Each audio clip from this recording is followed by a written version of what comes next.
Hello. RGPV के CE404 transportation engineering 1 exam को decode करने वाले इस एक्सप्लेनर में स्वागत है। आज का हमारा पूरा फोकस हाई यील्ड थ्योरी और स्ट्रक्चर्ड आंसर राइटिंग पर है। अब देखिए, सिविल इंजीनियरिंग का ये पेपर थ्योरी से भरा होता है, तो सिर्फ पढ़ना काफ़ी नहीं है। हमें ये जानना होगा कि इवैल्यूएटर के सामने जानकारी को परोसना कैसे है। तो चलिए, बिना किसी देरी के शुरू करते हैं। तो आज के हमारे इस एक्सप्लेनर का रोड मैप कुछ ऐसा रहेगा। सबसे पहले सेक्शन 1 में हम एग्जामिनर के माइंडसेट को समझेंगे, फिर सेक्शन 2 में रेलवे ज्योमेट्रिक्स, सेक्शन 3 में ब्रिज डिज़ाइन के फंडामेंटल्स और सेक्शन 4 में टनल कंस्ट्रक्शन टेक्निक्स पर बात करेंगे। और फाइनली सेक्शन 5 में एग्जाम डे का एक अचूक ब्लूप्रिंट तैयार करेंगे।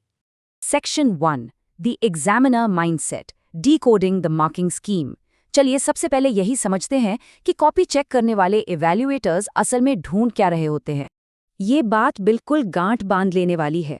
स्पष्टता, सटीक लेबलिंग और टेक्निकल डेप्थ हमेशा कॉपियों के पन्ने भरने से ज्यादा मायने रखती है। लिटरली सिर्फ लंबे लंबे पैराग्राफ लिखने से मार्क्स नहीं मिलते। साफ सुथरे और अच्छी तरह लेबल किए गए डायग्राम्स ही वो चीज़ है जो असली स्कोर लाते हैं। इसे ऐसे विजुअलाइज करते हैं, एक टिपिकल स्टैंडर्ड आंसर कैसा दिखता है? बस बिना डायग्राम वाला बहुत सारा टेक्स्ट, बोरिंग है ना? वहीं एक हाई स्कोरिंग आंसर में बुलेट पॉइंट्स, अंडरलाइन किए गए कीवर्ड्स और एकदम क्लियर स्केच होते हैं। जब आंसर को बोल्ड हेडिंग्स और डायग्राम्स के टेक्सचुअल डिस्क्रिप्शन के साथ फ्रेम किया जाता है तो वो तुरंत मैक्सिमम मार्क्स खींच लेता है। और हाँ, कुछ बहुत ही कॉमन गलतियां हैं जो सीधे सीधे नंबर कटवाती हैं, जैसे टेक्निकल डायग्राम्स ना बनाना, स्ट्रक्चरल कंपोनेंट्स को लेबल करना भूल जाना, मेमोरी मैप्स की जगह पैराग्राफ लिखना, और सबसे बड़ी बात, ज़रूरी इंजीनियरिंग वोकैबुलरी का इस्तेमाल न करना। इन जालों में फंसने से बचना बहुत क्रूशियल है। आगे बढ़ते हैं सेक्शन 2 पर, मास्टरिंग रेलवे ज्योमेट्रिक्स, जो यूनिट 1 और 2 के एसेंशियल्स को कवर करता है।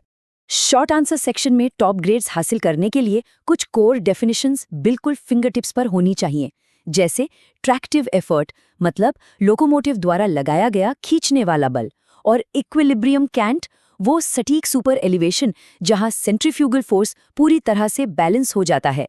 इन्हें बिल्कुल ऐसे ही याद रखना है। अब रेल डिफेक्ट्स को याद रखने के लिए हम एक बहुत ही सिंपल एनालॉजी यूज कर सकते हैं।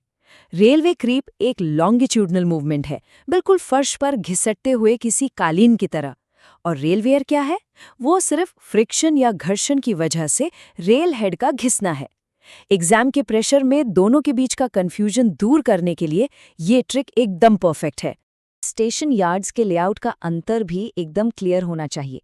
जंक्शन यार्ड्स वो जगह हैं जहां कई ब्रांच लाइंस आकर मिलती हैं, जबकि टर्मिनल यार्ड्स वो हैं जहां रेलवे लाइंस फिजिकली खत्म हो जाती हैं। इन लेआउट्स के डिफरेंस को स्ट्रक्चर करने का मतलब है इवैल्यूएटर को ये बताना कि रेलवे इंफ्रास्ट्रक्चर के बेसिक्स बिल्कुल क्लियर हैं।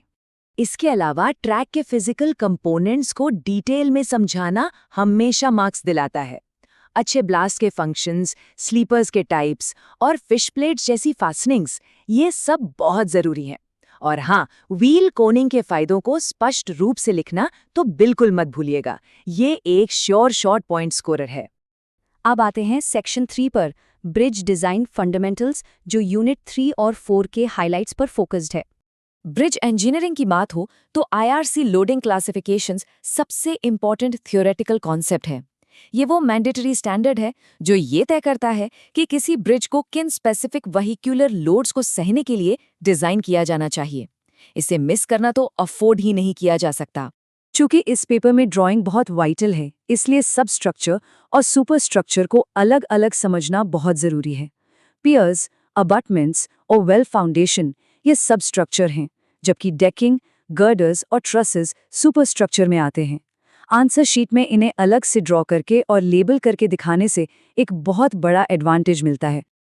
ब्रिज साइट प्लानिंग के स्टेप्स एकदम लॉजिकल होने चाहिए। सबसे पहले रूट सर्वे, फिर अफ्लक्स और स्कोर डेप्थ कैलकुलेट करना, इकोनॉमिकल स्पैन तय करना और फाइनली लोड्स का एनालिसिस। यहाँ अफ्लक्स और स्कोर डेप्थ जैसे इंजीनियरिंग टर्म्स को हाईलाइट करना इवैल्यूएटर के लिए एक मैग्नेट की तरह काम करता है।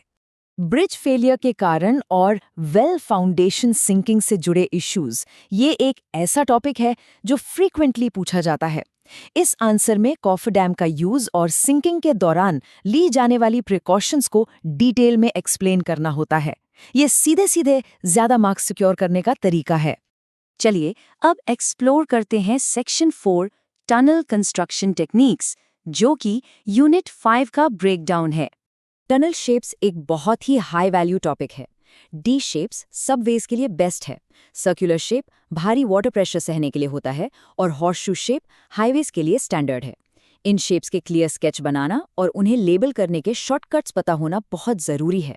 हार्ड रॉक टनलिंग के स्टेप्स का सीक्वेंस एकदम परफेक्ट होना चाहिए। पहला स्टेप रूट अलाइन करना, दूसरा ड्रिफ्ट मेथड यूज करना जो कि एक तरह की कंट्रोल्ड आर्किटेक्चरल कार्विंग की तरह है, तीसरा मकिंग ऑपरेशंस और चौथा टनल लाइनिंग इंस्टॉल करना। इसी क्रमिक फ्लो में लिखने से आंसर में गजब की क्लैरिटी आती है।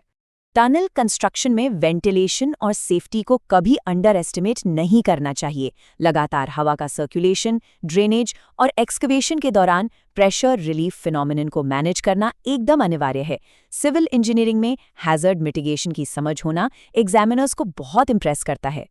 Finally, section 5 the exam day blueprint, strategy and time management. Theory तो हो गई, अब इसे एग्जाम में कैसे एग्जीक्यूट करना है वो देखते हैं। रिवीजन का ये टाइमलाइन बहुत इफेक्टिव है।